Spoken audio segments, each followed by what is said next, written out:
Oke teman-teman, Assalamualaikum warahmatullahi wabarakatuh. Oke teman-teman, kali ini saya akan coba share teman-teman mengenai kipas angin ya. Kita ini punya kipas angin, mungkin teman-teman juga punya kipas angin. Ini mereknya Mas Pion ya. Ini kipasnya cukup lumayan. Ini baru beli kira-kira 6 bulan yang lalu, udah nggak bisa ini ya. Muternya kurang kencang ya, jadi kita klik satu ini udah nggak nyala, 2 juga nggak nyala, 3 nggak nyala. Ini nyalanya jika kita pakai puter ya, kita pancing ya. Jadi itu harus 3, posisi 3 kita pancing gini ya. Ini baru kita muter kipasnya. Tapi muternya nggak bisa maksimum ya. Ini udah maksimum tapi kurang kenceng. Ini kita 2, ini 2 kenceng sekali. Jadi nggak bisa kenceng. Jadi ini kasusnya kipasnya nggak bisa muter. Jadi saat kita tekan 3 ini nggak langsung muter ini kipasnya, kita harus mancing ini. Nah, ini setelah kita bongkar, ini kipasnya seperti ini ya. Jadi kita bongkar, ini ada satu alat. Ini biasanya kalau yang seperti itu yang rusak ininya. Ini namanya kapasitor ya. Ini ukurannya kapasitornya 1,2 mikrofarad. Nah, ini kapasitor ini fungsinya untuk starter. Jadi kita akan coba cek apakah benar ini yang rusak. Nanti kita bongkar ininya.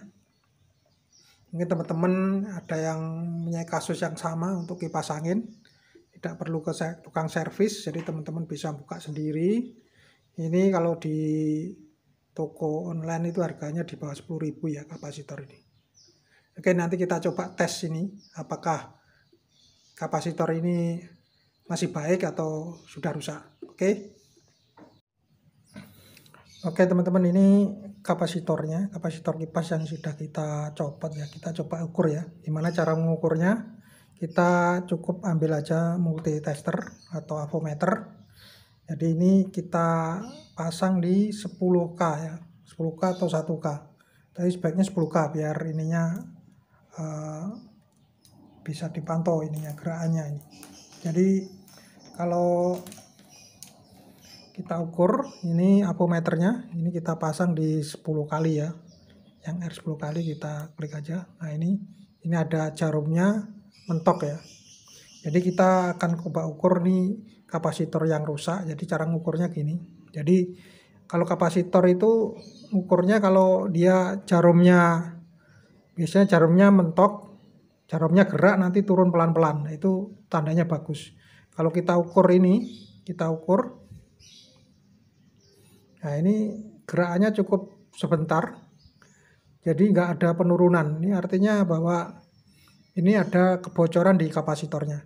Jadi dia nggak bisa maksimum ya. Nah, ini cuma geraknya dikit aja, nggak turun. Jadi geraknya nggak turun. Ini kemungkinan ini rusak, jadi kapasitor bocor. Kita punya kapasitor yang masih bagus ya. Ini sama. Kapasitornya ukurannya 1,2 mikrofarad. Kita coba. Ini tanpa ini ya. Tanpa plus minus ya. Kita bolak-balik aja nyobanya. Gantian. Jadi ini kita coba tancepin. Nah, ini dia langsung turun nih.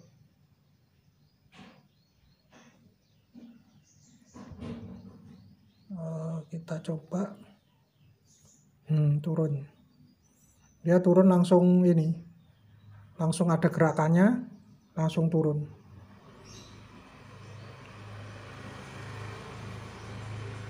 Coba kita setting di angka 1 kilo ya.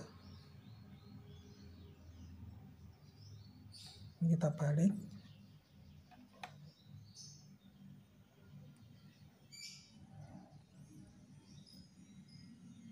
Ini ada turun nih.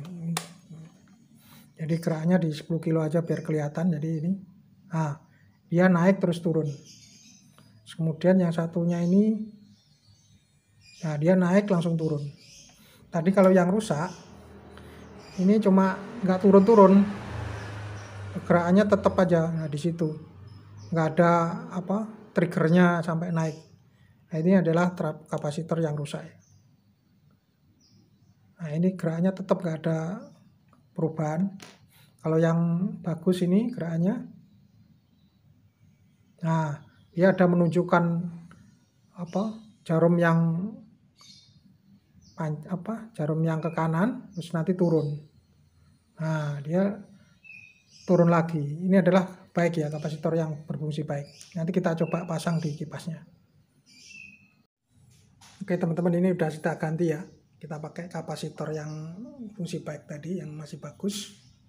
Coba kita nyalain ya. Tadi kan kita nyalain harus dipancing nih. Ini kita coba nyalain. Langsung angka 1 dulu. Ya, dia langsung bisa muter. Muternya kenceng banget nih. Ini kita matiin lagi. Kalau kita ke angka 3, kita nggak perlu mancing-mancing lagi ya. Ini langsung kenceng muternya.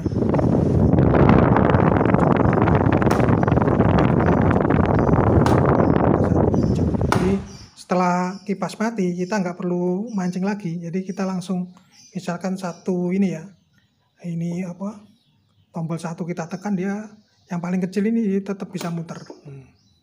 Tadi sebelumnya nggak bisa, harus dipancing. Apalagi 3 nih, 3 langsung kenceng nih. Langsung kenceng.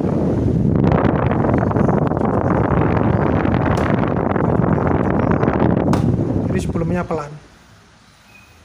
Itu tadi teman-teman yang bisa share. Mungkin teman-teman ada kasus sama seperti ini, silahkan dicoba. Nanti teman-teman bisa tahu inilah, dengan mengganti kapasitor kipas menjadi. Oke teman-teman, itu tadi yang bisa saya share mengenai perbaikan kipas angin. Semoga apa yang share ini bermanfaat buat rekan-rekan semua. Salam sukses selalu. Assalamualaikum warahmatullahi wabarakatuh.